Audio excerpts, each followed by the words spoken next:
Sorry about that, forgot to record. When you saw, or earlier you answered the questions about longitudinal waves versus transverse waves, and one of the questions was, how do you move a slinky or a spring to make a longitudinal wave? And the answer all of you gave me was, well, you shove it back and forth, right? It's not like you're grabbing a rope like you see sometimes maybe in CrossFit or something, where people are sending waves moving their arms up and down. They're shoving the slinky back and forth. That's what the arms of a tuning fork are doing. So what you could imagine is if we could see the air molecules, is you would get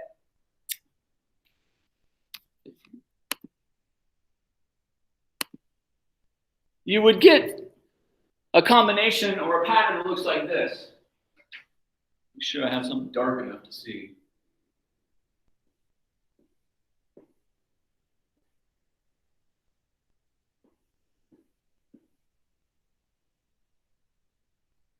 So these would be where that air gets knocked together, so the air compresses, the pressure actually increases. And then when the tuning fork goes back, kind of stretches out, or the word would be rarefies the air, and you get this rarefied pattern. So as this goes, it's sending waves of these compressed regions and these rarefied regions through the air. Ultimately, they go into your eardrum, and some of those frequencies, the human nervous system is designed to turn into or to perceive as sound or pitches, right? But what we're going to look at then today is, how do we then get information about a sound wave? If this is what a sound wave is actually doing, how do we turn it into one of those waves or those sine curve looking things that we had before? And the answer is going to be, well, we're going to let the electronics do it for us. So I can think about this. All the data that you're going to see in the lab here that I'm going to show you in just a moment is going to come from a microphone. And a microphone is kind of like a human ear. There's a very thin membrane in there. And you know from being exposed to loud sound, sometimes you can feel it. Sometimes that compressed region is compressed enough and strong enough that you can actually feel that dense wave come through you. The microphone can do that. So it's going to feel that, and then electronically it's going to code a sound wave like this. It creates or makes the compressed regions crests. Normal regions of atmospheric pressure would be nodes. And then the really low density parts where that air is kind of stretched out is coded then as a trough. So even though sound is a longitudinal wave, we can develop or turn it into a sine curve or something that looks like a sine curve through the use of electronics. And that's what we're going to do, or what the data that you're going to take a look at today. All right. So again, let's take a moment. Are there any questions then before we move forward? All right. So give me a moment here. I'm going to try to hook up Vernier, because I want you to understand in the Google form I'm going to have you do today, you're going to be looking at data that I took with the tuning forks through the Vernier microphone. So give me a moment. I'm going to try to get that up and running and see if you can see it.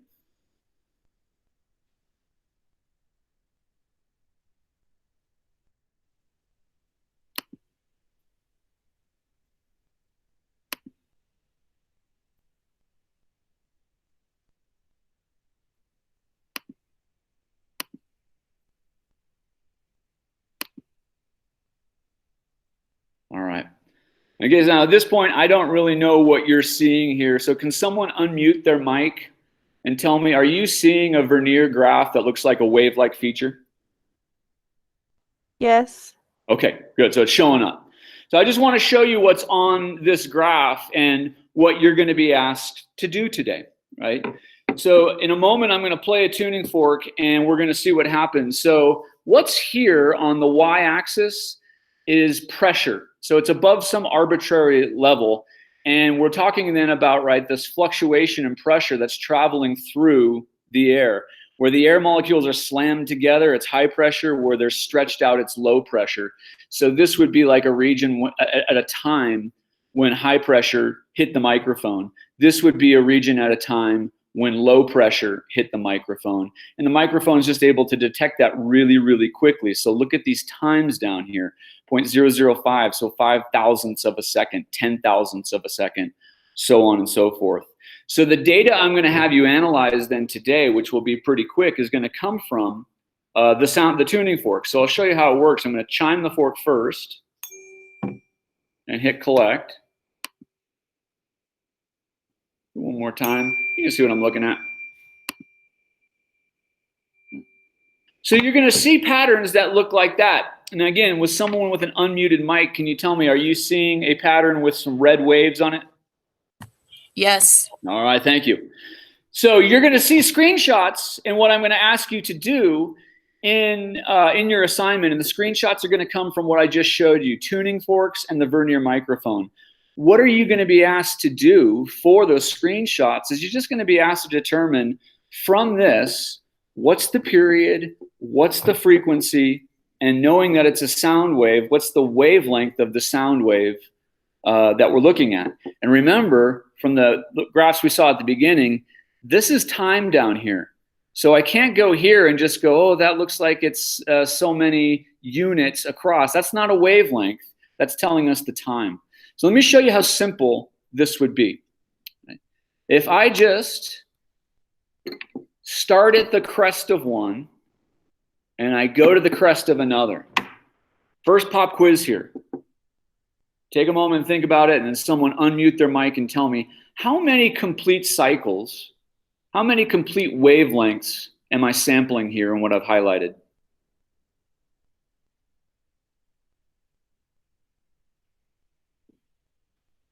Six. You get 6? Let's see if that makes sense. So here's our starting point. Here's a complete motion on our graph, right? Down to a trough and back up. So that's 1, 2, 3, 4, 5, and 6. So the first part is as simple as that. It's identifying cycles and counting them. There are 6. Whoever answered that, right on. Second part for anything about period and frequency is we need to know the time that was involved. You can look down here and do the subtraction, but what I've done on the data that I'm going to give you is I've given you the statistics. So when I hit statistics, there's a little screen up here, and it could be a little bit confusing at first because it doesn't call it time. It calls it X range. So remember, what's on the X axis is time. So for the segment that I've highlighted, the delta X or the delta T is 0.016 seconds. Right? So that's what we're looking at in that case. You can go back here.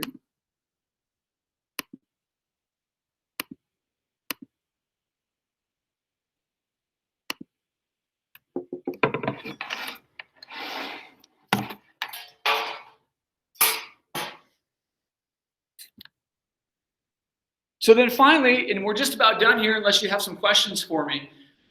Finally is we want to use that information to calculate, what are the periods, what are the frequencies, and ultimately what's the wavelength. And when we're talking about a wavelength in sound, we're literally talking about a distance in space as these sound waves are racing away between those compressed regions, or we could also consider it between the rarefied regions. But literally in space, as that tuning fork is sending waves out, how far apart are these compressed regions? So what do we know? Well, we've already identified that the first thing you need to know is you need to know your cycles. And what we're also able to figure out from the screen or the data is we can know the time that occurred in. So cycles per time, right? That simple calculation, a little bit of glare there. That's your frequency. So man, once you know what you're looking at, calculating the frequency is a piece of cake. If you know that basic relationship between frequency and period,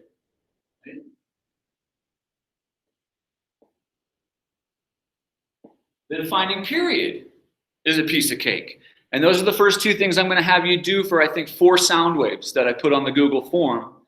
And then finally, the last problem is going to ask you to tell me, how do we, if we know that information, how do we calculate the wavelength of those sound waves? And keep in mind, right, that sound always travels at a constant speed. At usual, it's about 340 meters per second, and that's the one that we'll use for this. So I'm going to show you the Google slideshow or the Google form in just end the meeting or give you an opportunity to answer questions if you need to.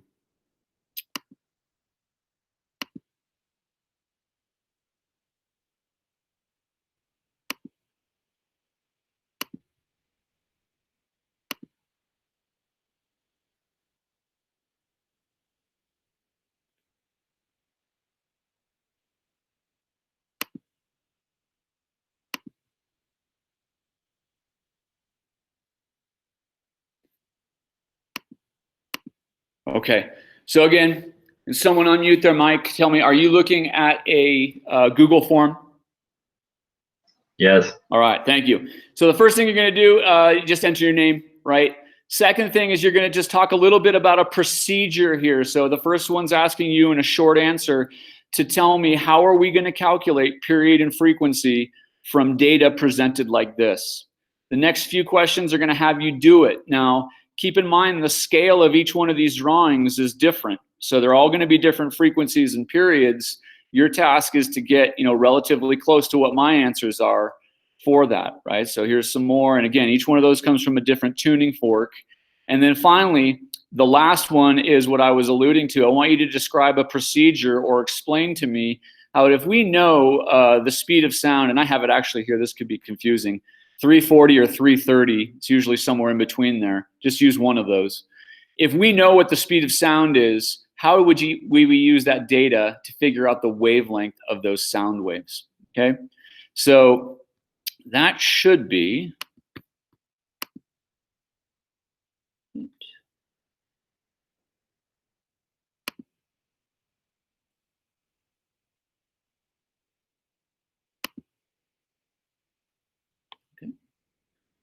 so at that point, guys, I think I've gone over at least everything that I think you need to do. That Google form is an assignment on the Google Classroom.